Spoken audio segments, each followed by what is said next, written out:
y esto debería estar ya. Confirmadme vosotros dos que me escucháis bien. Y yo voy a ir dando el hola a todo el mundo, everyone, y bienvenidos, welcome a Cultura Culture, el programa que invierte el orden natural del aprendizaje. Jorge, amigo mío, my friend, recuérdame, ¿qué número de programa es este y con quién estamos hoy? Estamos en el capítulo 19 y tenemos otra vez a Alex, musicólogo, y yo voy a dejar que se presente él otra vez, porque solo él se conoce mejor que nadie. Bueno, pues hola y gracias por llamarme otra vez. Ahora ya con bastante más rodaje del programa. Y bueno, pues mi nombre es Alejandro, soy musicólogo. Además también soy profesor ahora de secundaria. Y me ha dado tiempo en lo que habéis hecho estos programas de sacarme otro título. Y nada, encantado de estar aquí. Fuiste nuestra primera víctima, te trajimos además engañadísimo, Sí. pero fuiste el culpable y al mismo tiempo la persona a la que hay que agradecer porque esto sea como es hoy en día. Porque te trajimos a un programa sobre decir 4 tonterías, cogiste las tonterías y dijiste, jaja, qué gracioso, pero no, mira, os explico. Y básicamente fuiste un poco la piedra, una de las piedras angulares de lo que ha acabado siendo Cultura Culture. Gracias, y como tú eres muy listo, hemos vuelto a contar contigo, esta vez sin engañarte, y hoy te vamos a preguntar cuál fue la primera canción. Pero, como ya sabes perfectamente, ahora sí, tú de esto no sabes. El que sabe es Jorge. Jorge, amigo mío, tenemos unos 7 minutos, tú y yo sí que sabemos. ¿Tú cuál crees que fue la primera canción? La primera canción, yo creo que fue probablemente la de Los Pájaros, porque ellos cantan mucho. ¿Es verdad? Al final... Bueno, no pasa nada porque él de esto no sabe, no pasa nada que no esté de acuerdo. Sí. No, realmente sí, o sea, cantan, al final la voz viene a ser un instrumento, ¿no? Es el instrumento de la naturaleza. Claro. Ese y bueno, y si eres una persona, o sea, la voz es al cantante, lo que, si te das cuenta, la barriga es al percusionista. Efectivamente. Pues claro, viene a Y ser eso, el tambor de la naturaleza. sí, y eso lleva a otra pregunta. ¿Qué es un instrumento? Porque, por ejemplo, una mesa puede ser un instrumento, porque es un sonido que puedes controlar.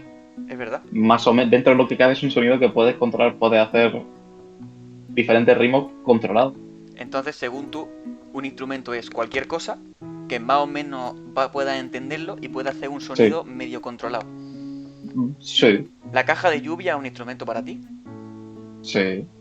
Bueno, Es algo que el sonido se puede... Sabes lo que estás haciendo. Es verdad. Pero entonces, si le das golpe a la mesa es instrumento. Si se vuelca la mesa, ahí no funciona como instrumento. Ahí ya no funciona como instrumento. No, porque ahí tú no sabes qué sonido va a hacer. Claro. Eso ya es impredecible, eso ya no sirve. No, pero me gusta tu definición porque me estoy acordando del episodio de Bob Esponja en el que Patricio pregunta si la mayonesa es un instrumento.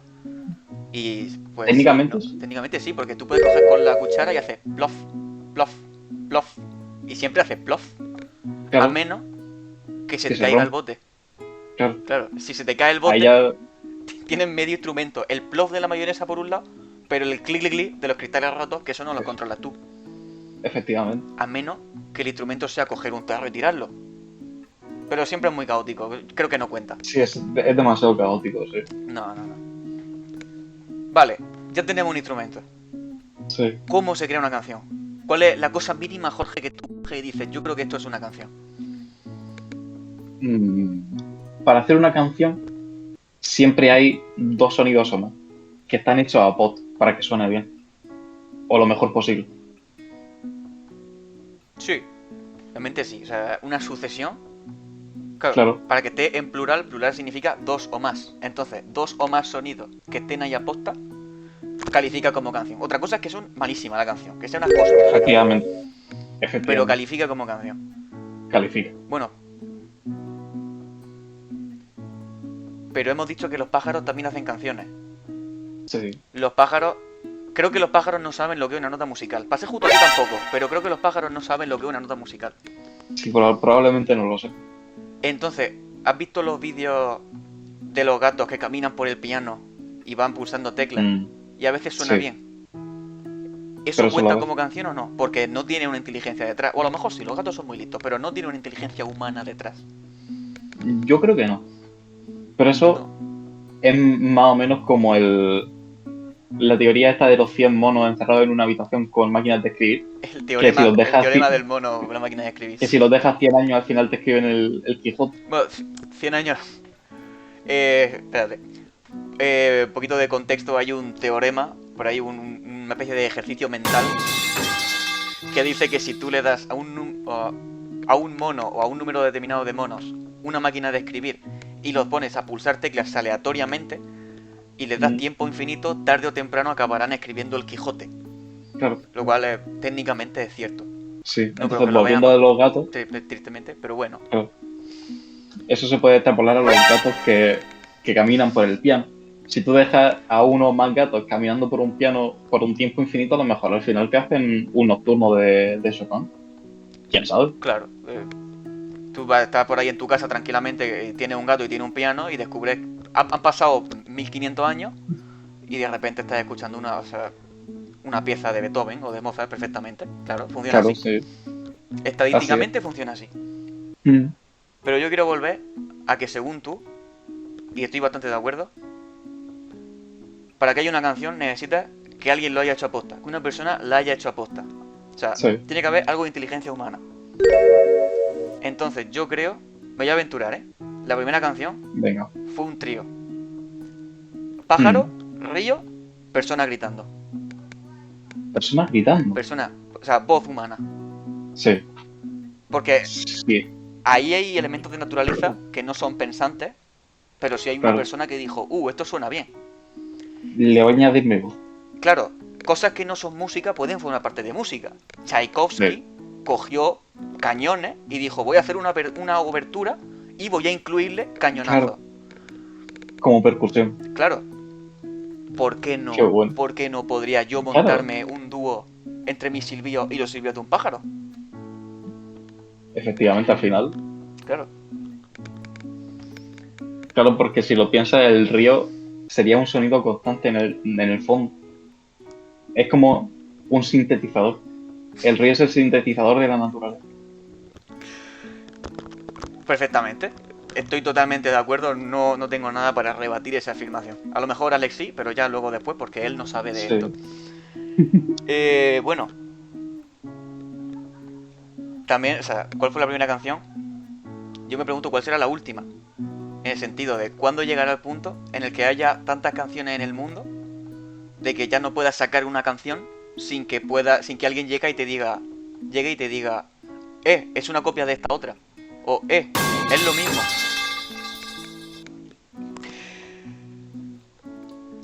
¿Habrá un número La última limitado de canción. combinaciones?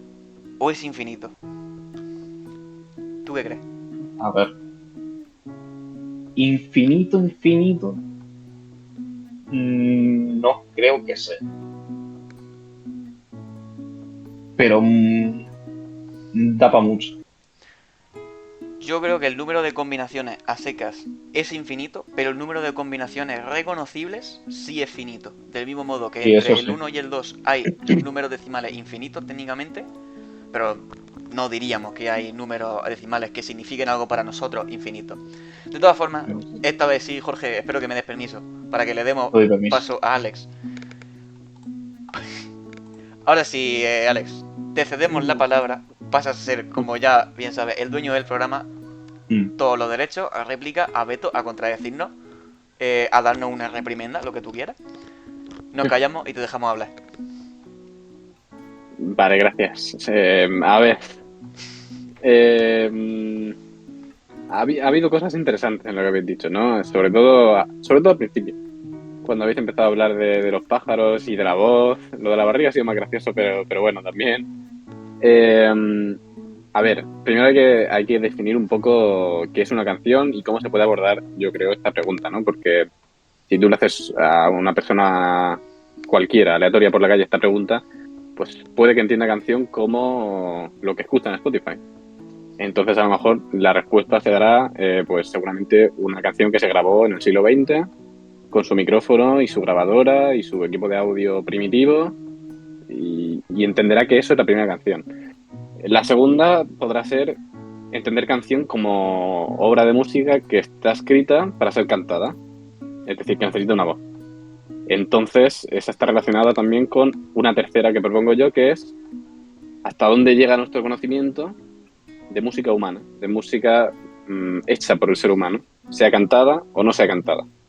Y para eso tenemos que irnos, efectivamente, muy, muy atrás, a los primeros coqueteos, digamos, del hombre con el arte. Sin embargo, las cosas que habéis dicho no solo no podrían ser teorías, sino que son, creo que son simple paja mental, como decimos hoy en día, ¿no? Porque al final, si hubo un cavernícola o una cavernícola que cantaron con pájaros o con el río, no podemos saberlo. Entonces, es pura imaginación al final, ¿no? Porque es imposible saber eso. Entonces, ¿cómo podemos saber cuál es la primera canción o la primera música? Pues la primera de la que tenemos vestigios, ¿no? La primera que conocemos, la más antigua, que está escrita. Entonces, pues si el hombre ha estado en la Tierra millones de años, la decepción seguramente va a ser fuerte al saber que la primera canción o de las primeras canciones de las que tenemos constancia data de en torno al 13 al 15 antes de Cristo, en la zona de Sumeria, de lo que era Sumeria, y es un himno al dios Nícal, creo que se llama, o a la diosa Nícal, y está escrita por una mujer. Es decir, el primer compositor del que tenemos constancia es una mujer, que se llama Enetuana, era una sacerdota que componía letra y música, como ahora más adelante os diré también otra gente, para las deidades, porque al final la música fue para el hombre, al inicio, una forma artística con la que comunicarse con deidades, para pedir lluvia, para pedir salud, para pedir cualquier cosa. La música fue esto. Y la constancia que tenemos es que los documentos más antiguos donde hay música escrita son religiosos. Eh, Muchas veces la gente dice, no, pues debe haber en Grecia, en Grecia o en Roma, ¿no? Restos de música escrita. Sí, pero son mucho más tempranos, ¿no? En nuestro eurocentrismo aplastante normalmente no concebimos que fuera de nuestras bases grecolatinas y límites europeístas hayan cosas escritas, ¿no? Pero sí, la verdad es que sí. Viene incluso de la época mesopotámica, tenemos rastros, evidentemente son interpretables porque no sabemos cómo sonaba realmente, pero ese es el rastro más antiguo que tenemos.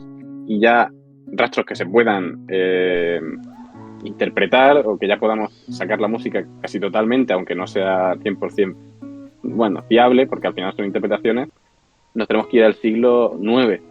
Es decir, hay 900 años desde, digamos, la era cristiana, donde no sabemos nada sobre la música, solamente tradición oral, porque nuestra cultura, que hereda las bases de la tradición judeocristiana, se basó mucho en la transmisión oral, ¿no? De hecho, los evangelios se escriben muchas décadas después de que Jesús muriera, ¿no?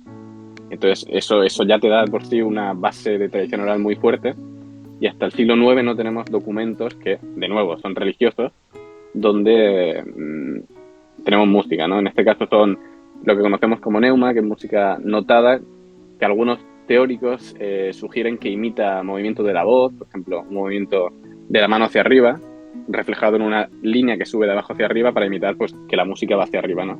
Y es una interpretación sobre cómo podían los monjes indicar cómo empezaban algunas melodías que normalmente eran de tradición oral.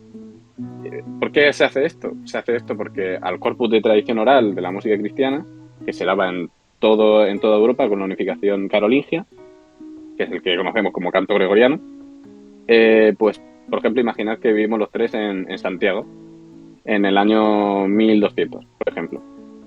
Ya Santiago de Compostela existe como una ciudad edificada en base a Santiago. Todo esto está muy relacionado siempre con la religión cristiana. Y nosotros somos monjes y queremos hacerle una fiesta a Santiago. Pues vamos a cantar algo diferente que no sea lo que cantamos todos los días del año para que Santiago tenga algo de importancia. Pues entonces, si en la música siempre pone Aleluya, pues vamos a ponerle al final Aleluya Santiago.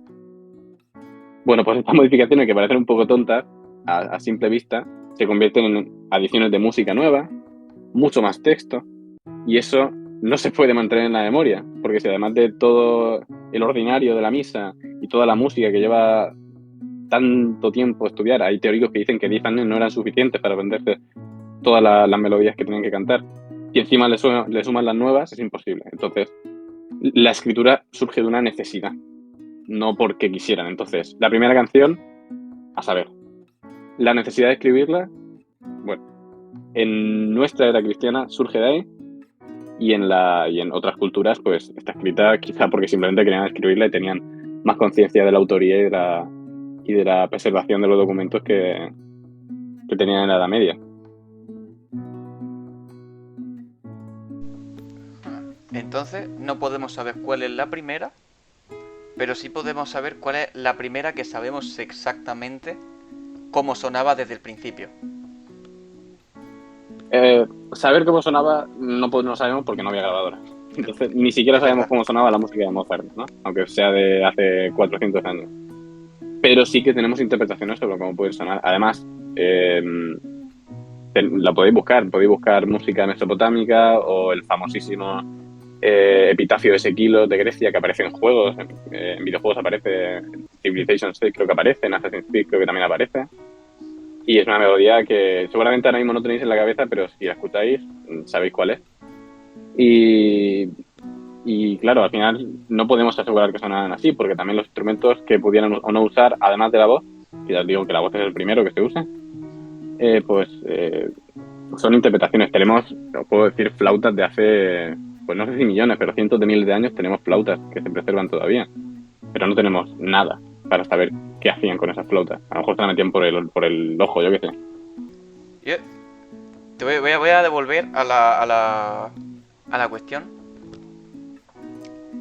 La última cuestión, porque te he visto ahí reaccionando bien.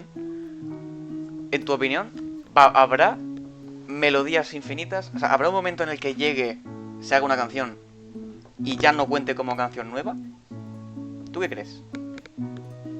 Yo creo que no. Además, este debate no es nuevo. En el siglo XIX, XX ya empieza a haber este debate. Sobre todo en la música académica, donde estos compositores dicen que el sistema tonal, que es el sistema que usan todas las canciones que escuchamos hoy en día, está agotado y ya no se puede hacer nada nuevo. Habéis dicho, no sé quién de los dos ha dicho, que a lo mejor lo que es la identidad, ¿no? Lo reconocible, sí que se agota, ¿no? Pero las combinaciones no. Entonces ahí está la clave. Al final, ahora, por ejemplo, está de moda que ha venido Taylor Swift a Madrid. Pues Taylor Swift tiene muchas canciones cuya combinación armónica es muy similar o es la misma, pero no son las mismas canciones. Entonces, ¿sabéis por dónde voy? Sí. Puede que reconozcas ese núcleo del sonido que te puede parecer familiar, o por ejemplo, si escucháis música asiática, reconoceréis rasgos que identificáis con la música asiática, pero las combinaciones, la creatividad y la imaginación humana no tienen ese límite. Suena bien. O sea, bastante contento de saber que efectivamente no llegaron a un punto en el que se agote una fuente de arte como es la música. Yo creo que lo has resumido todo muy bien. ¿Vale? Gracias. ¿Te podemos dar por terminado? Yo estoy bien, como queráis. Perfecto. Jorge, ¿algo que añadir? No, nada. Perfecto.